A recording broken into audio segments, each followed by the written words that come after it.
Fala aí, galera do Dominantes Online, como é que vocês estão? Tudo bem? Bom dia, boa tarde, boa noite, aqui é o Caio.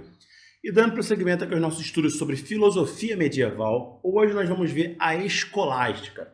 Se nas nossas últimas aulas nós vimos a patrística, que tem o nome derivado de padre, hoje nós vamos ver a escolástica, que tem o nome derivado de escola. E vocês vão ver que a ideia de escola de ensino, ela faz todo o sentido para a gente entender o que é a escolástica. Bom, e qual o conceito que a escolástica se dá? Primeiro, o Renascimento Carolíngio. O Renascimento Carolíngio, que é basicamente que atinge o seu auge, né, com Carlos Magno, que é quando o Reino Franco atinge proporções enormes no contexto europeu, e inclusive o Reino Franco passa a se aproximar cada vez mais da Igreja Católica. E o auge disso é justamente na coroação, dia 25 de dezembro de 800, né, de Carlos Magno como Sacro Imperador Romano-Germânico, ou seja, Sacro Imperador, imperador perante a Igreja dos romanos e dos germânicos. Então, entender esse contexto é muito importante para nós analisarmos que essa ligação entre poder secular e poder espiritual, poder papal e poder dos reis, estava cada vez mais umbilical. Porém, apesar de estar cada vez mais próxima, essa relação vai mostrar rupturas muito grandes, inclusive no próprio reino dos francos, posteriormente é chamado de Reino da França, Reino dos franceses, tá? Mas, nesse período em que a escolástica nasce, estava acontecendo, de fato, esse chamado Renascimento Carolíngio, porque, aliado a um poder político-militar, também, né, há ali uma excepcionalidade com relação às escolas, as chamadas escolas palatinas, as escolas de Carlos Magno, especialmente, nas quais chamadas sete artes liberais, tá, constituídas pelo Trivium, que eram gramática, retórica e dialética. Então preste atenção que retórica e dialética especialmente faziam uma menção, né, à antiga concepção de pensamento da Grécia Antiga, e o quadrivium, aritmética, música, geometria e astronomia. Ou seja, há um incentivo maior às artes. Obviamente que não foi uma política de reino, uma política de governo. Não quer dizer que todos os cidadãos do reino de Carlos Magno tiveram isso. Não, não tiveram. Porque era um reino, apesar de ter um poder central forte, muito descentralizado nas suas áreas periféricas.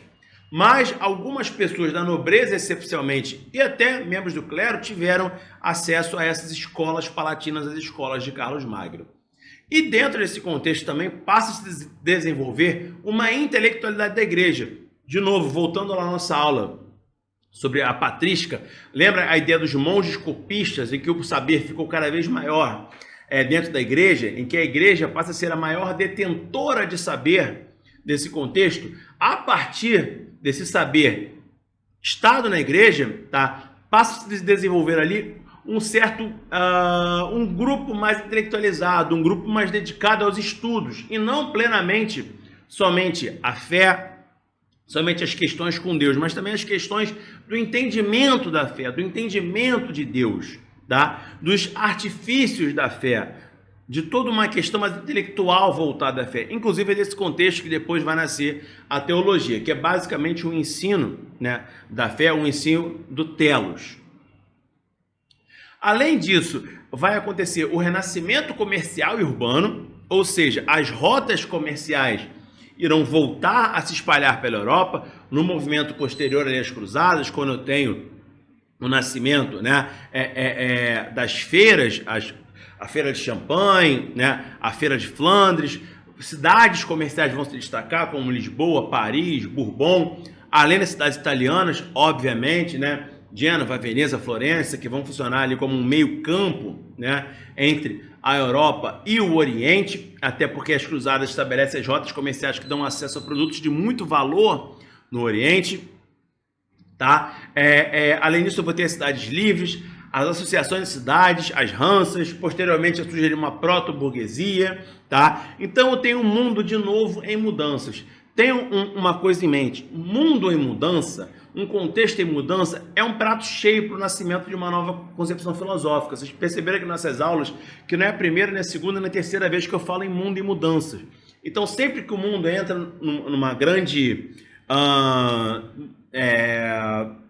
ordem que estava pré-estabelecida, ela passa por transformações, com certeza alguma corrente filosófica vai ter inserida nesse processo. Então esse renascimento comercial, somado como origem ao renascimento urbano, ou seja, a partir dessas novas rotas comerciais, a monetização passa a fazer parte mais da praxis, da vida, tá? E com isso a urbe volta a surgir, a cidade, que não chegou a desaparecer, mas volta a florescer. Tudo isso vai influenciar bastante, tá? Não só na vida econômica, na vida social, como também na vida clerical e na escolástica, falando mais especificamente. Surgem também as primeiras universidades, né? A Universidade de Paris, a Universidade da Borgonha, tá?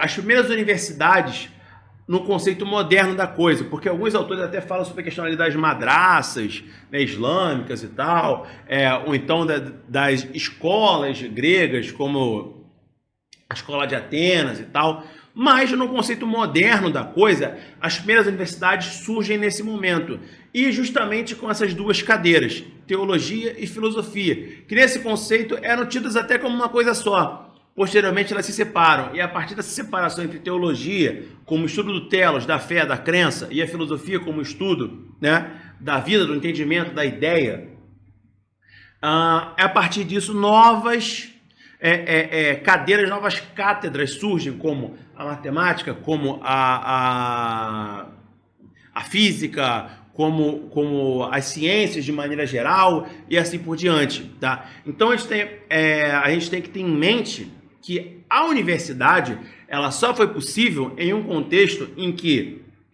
né, o pensamento escolástico, ele passa a se implantar, ele passa a se expandir cada vez mais. Então o saber, mesmo que fosse um saber ligado à Igreja Católica, e nesse momento não tinha como não ser ligado, porque era ela a detentora do saber, ele foi fundamental, tá, para a estrutura que hoje nós entendemos por universidades e que vocês estão olhando essa aula, inclusive, para poder adentrar nelas, tá? Então é basicamente aqui que está nascendo essa situação da universidade e do ensino universitário.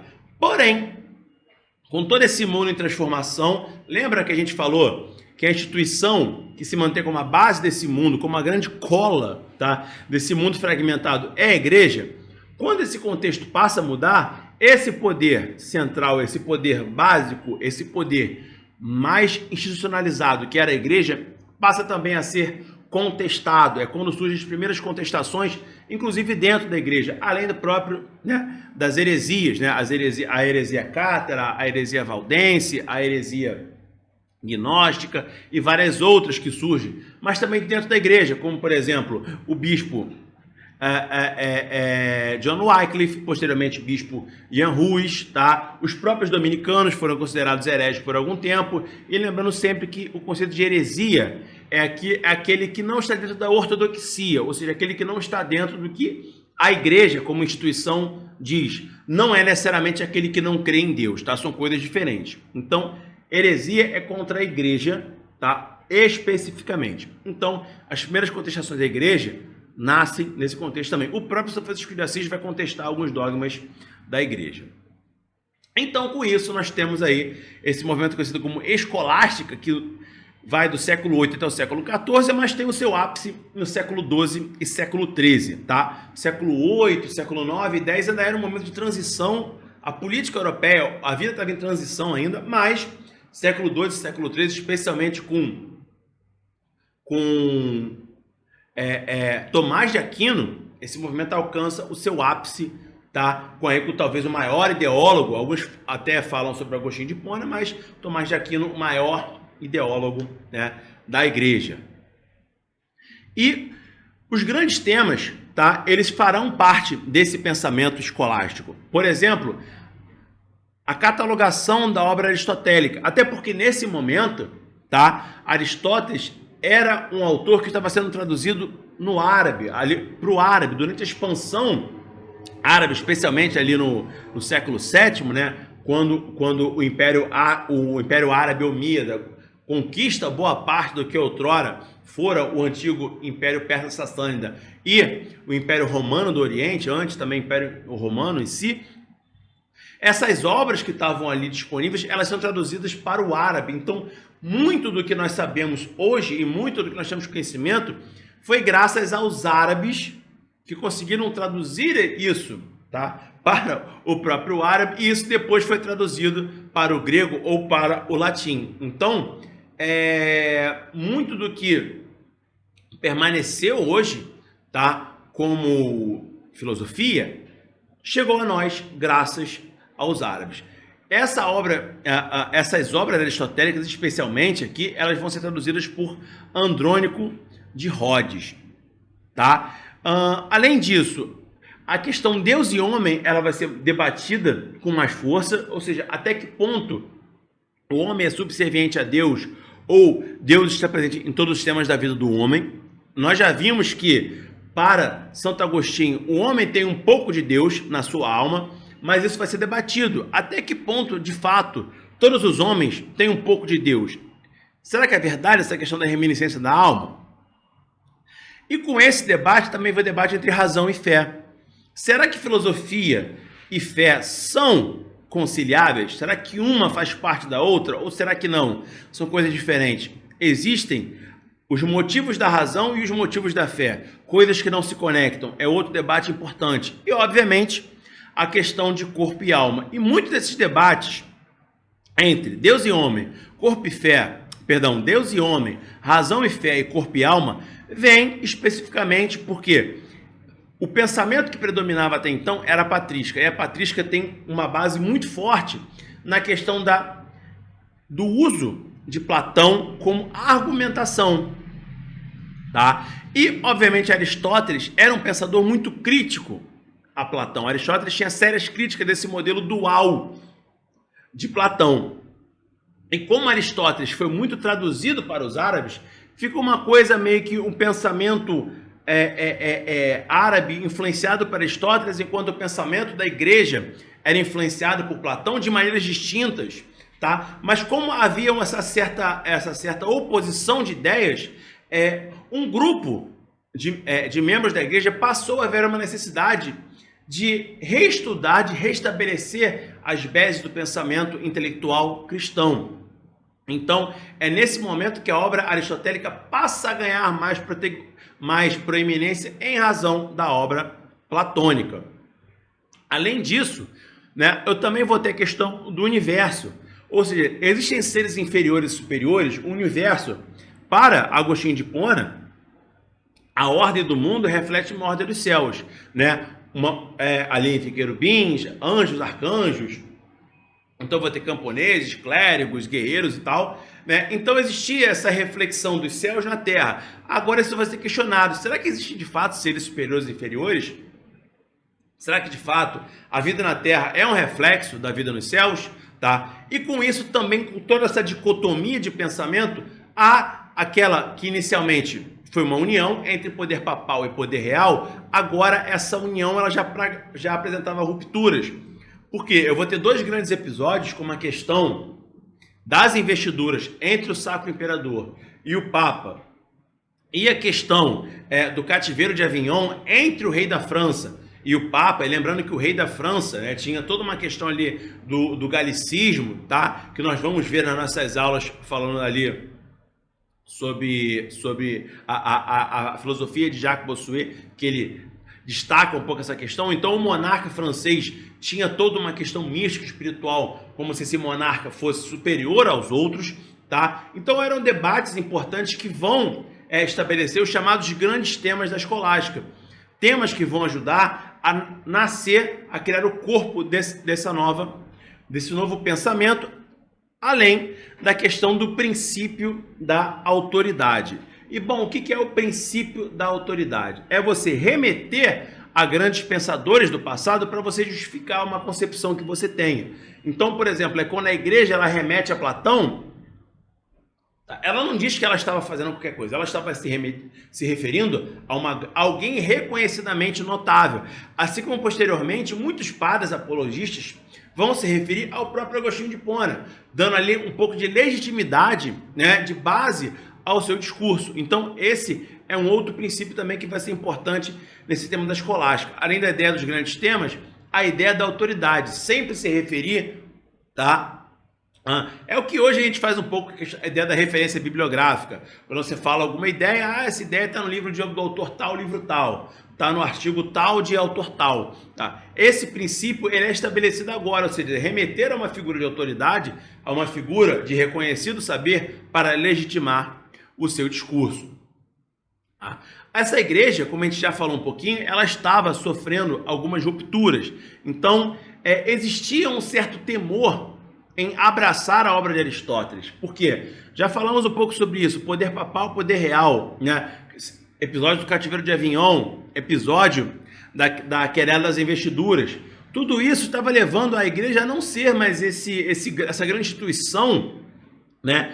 Que, entre aspas, estava presente em toda a Europa, que estava presente ali em boa parte dos grandes acontecimentos, que estava presente, que influenciava o poder de uma forma geral. Então havia um temor dessa questão com Aristóteles, porque nós já falamos, Aristóteles ele foi um autor, tá, que ele foi traduzido para o árabe, então tinha essa questão do expansionismo árabe ser também um expansionismo de novas ideias que chegassem até a Europa, porque os árabes tentaram por algumas vezes, né, tomar a Europa. Houve ali a batalha em 632, ali com Carlos Martel, tá? A batalha na qual os árabes são derrotados. Os árabes já haviam conquistado a Península Ibérica, os árabes tendo por algumas vezes cercar Constantinopla, tá? Os árabes tomam por algum período o sul da Itália, então havia esse temor de uma invasão árabe. Isso fazia parte, né, do contexto daquele momento. Então, talvez se adotasse esse autor que os árabes estão adotando também, será que não seria uma porta de entrada para os árabes na Europa? Isso também era uma questão. Tá? No século XII, que é o período que vai iniciar o auge, né, dessa patrística, nós temos ainda essa noção mais forte do aristotelismo como ameaça às teses da igreja. Porque a igreja ela teria que dar uma grande guinada na sua base, na sua retórica, que era uma base platônica. A igreja teria que dar uma base, tem que dar uma guinada nessa base. Então, isso poderia, por exemplo, deslegitimar e invalidar um discurso que já era presente há pelo menos 5, 6, 7 séculos. Então, havia esse temor, mas algumas correntes da igreja, como nós já falamos, estavam adotando cada vez mais essa ideia, naquela especialmente numa busca por um cientificismo mais antigo, ou seja, naquela concepção que nós já vimos no princípio da autoridade, de buscar autores notoriamente, reconhecidamente importantes, tá? Para legitimar esse pensamento. Então foi buscado no passado um autor legitimado, reconhecido, que pudesse justificar essa nova guinada, digamos assim, no pensamento da igreja. Mesmo que essas concepções aristotélicas fossem árabes, mas rapidamente essas concepções elas são transformadas ou é feita uma releitura de uma concepção mais árabe, menos árabe, uma concepção mais cristã, por mais que esse legado árabe ele seja inegável. Bom, em falando nesse legado árabe, né, no século XIII, essa ideia que ela era estabelecida, ela começa a ser apagada justamente quando a igreja, de fato, passa a absorver mais a ideia do aristotelismo, que é, obviamente, quando surge São Tomás de Aquino, que é o grande, como eu já falei algumas vezes aqui, é o grande pensador da igreja. Ele tem essa noção aristotélica, oriunda do árabe, mas ele transforma nisso numa concepção cristã. Então, nós podemos falar que Tomás de Aquino, tá, é a aristotelização, digamos assim, do pensamento cristão. Ou seja, esse pensamento cristão ele vai mudar de bases platônicas para bases aristotélicas. E acontece, inclusive, uma tradução de Aristóteles direto do grego.